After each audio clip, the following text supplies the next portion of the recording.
Hey friends, welcome to today's video. My name is Stephanie if you're new here, and today we're going to be doing a swatch and review of the LA Colors Boho Chic collection. Now, I gotta be honest, I actually received this collection a couple of months ago. I don't even remember when exactly, but when I first opened it up, I looked at the colors and I was like, this can wait until August. So now it's August, and I think it's just the perfect kind of summer to fall transitional lineup. So yeah, let's just get into the swatches. So the first polish is this cute baby pink called Rose Quartz. So I was definitely most nervous about this shade since it's so pale, and while it is a little sheer, you can see that it was really easy to apply and it self-levels really nicely. Like, it was impressive. So I ended up doing a second, slightly thicker coat, and I did get pretty great coverage. It's not 100% opaque, but nearly there. So I think I would recommend doing 3 thinner coats just to get better coverage and not have to worry about it taking too long to dry or anything. So yeah, I'm a fan of this shade. It's super cute. Next, we have this muted goldenrod shade called Monarch. I think my camera is picking it up a little brighter than it actually is. Like, it's trying to look more of a sunshiny yellow, if that makes sense. But I do think this is a perfect transitional yellow for this time of year, where there is some brightness, but I think you could get away with using the shade for the fall.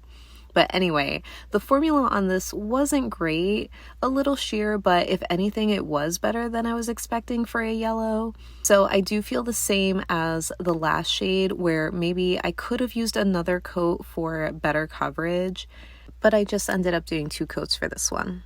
The next polish is this orangey coral shade called Horizons. I think this one is so pretty, definitely the most summery shade of all of them. But I did find this one to have a really sheer formula, like even more sheer than the baby pink shade. So that was a little bit unexpected, but then I remembered that these are $3 polishes, so I should be expecting them to have sheer and not creamy formulas, you know?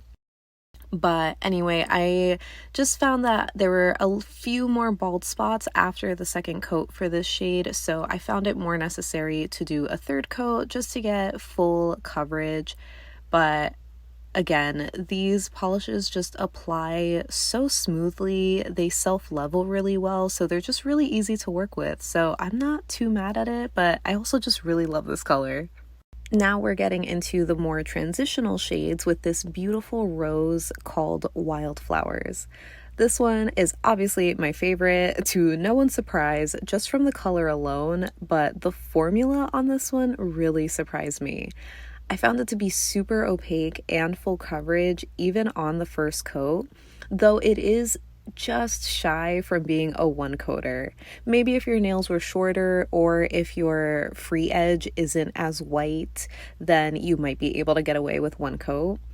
But yeah, while I haven't done a wear test or anything, I just can't help but recommend this one for the color and formula alone. So you'll have to let me know if you're just as impressed as I am with this shade, or maybe I'm just a little biased. Next up, we have Dreamcatcher, which I think I would describe as a dusty purpley mauve shade. It looked a little warm here in the bottle, but it's definitely more color accurate as I'm applying it. So I think this one is such a perfect and unique transitional purple. I just don't normally go for these dustier shades, but they look so nice.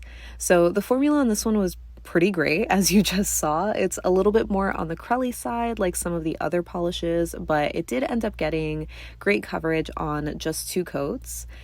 This one was easy to apply, and yeah, I just can't get over how nicely they self-level, so I'm really excited to wear a full mani of this one. The next shade is called Western Boots, which is like a really warm nude shade. It kind of gives me terracotta vibes, but not as much red. So this one had a really nice creamy formula and was just a dream to apply. It gave really great coverage on 1 coat, but I could still see through to my nail line, so it needed a second coat for full opacity.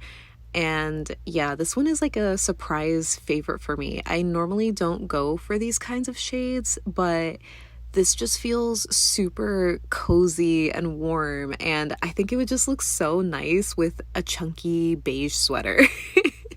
I can't explain it, but I just really like this one. The next shade is called Moon, and it's a classic light gray cream. I think this one is pretty neutral, but it might lean on the cooler side.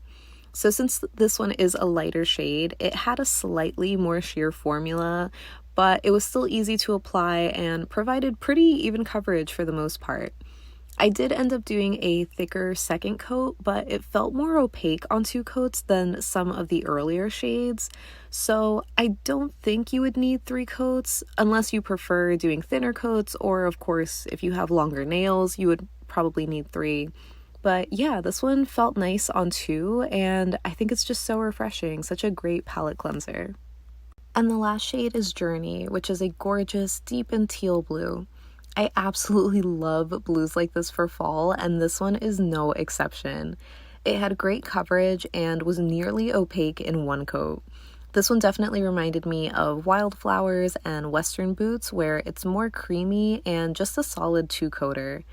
I think it might be picking up a little darker than it is, especially when I move the brush away like you see here. It kind of leans navy, but there's definitely the teal undertones that just make this so beautiful and unique, and again, just perfect for fall, at least I think. But yeah, I just ended up doing 2 coats for this one to get full opacity, and it's beautiful. Now on to comparisons. The closest pink that I have to Rose Quartz is Maddy from Zoya's pink palette. It's not quite a dupe since Maddy is a little darker and it also does have a better formula, but here's 2 coats of each. I actually really like both because I love, again, how much of a baby pink Rose Quartz is. Now for Monarch, I'm comparing it to Dimension Nails Mustard Bird, which I actually think is discontinued, but it's the most similar when it comes to this gorgeous pastel or muted mustard yellow. So here's 2 coats of each. Again, no dupes here. Next up for Horizons, I thought Zoya Heidi was going to be a dupe, but it is so much darker.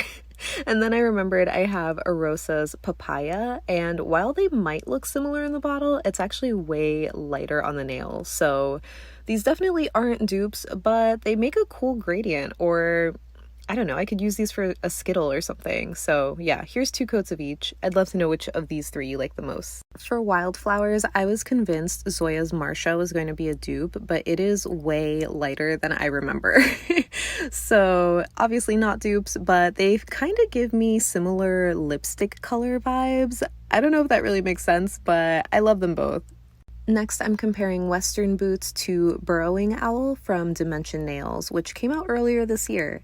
It's another cozy and warm nude shade, but Western Boots is actually a little darker. I love both of these so much though. They just give me nice, cozy vibes. So this is 2 coats of each.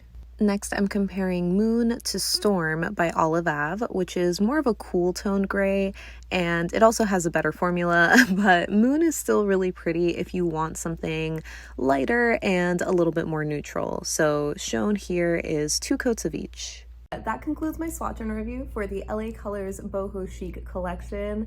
As always, I would love to know what your thoughts are on this collection and the formulas and the colors, because I'm super curious, and I don't remember if I mentioned this already, but this was my first time trying LA Colors, and I was really impressed by them, especially for $3 polishes. I was expecting like really crappy formulas, and I know they have that whole thing of, you know, the UV gel-like shine, but they're not gel polishes, but I still found them to be really, really shiny. So I'm curious to try some of them out as a full manicure and maybe even do like a wear test on my other hand or something. So yeah, I'm curious to know what your thoughts are, especially if you have tried them. Let me know if other of their cream formulas performed this well for the most part, or if you think this might be just kind of like a fluke or something, because I really don't know. I don't really like see a lot of people share the brand or like swatch them or anything, but yeah, I would love to know what you think. So leave me a comment down below so we can chat about it.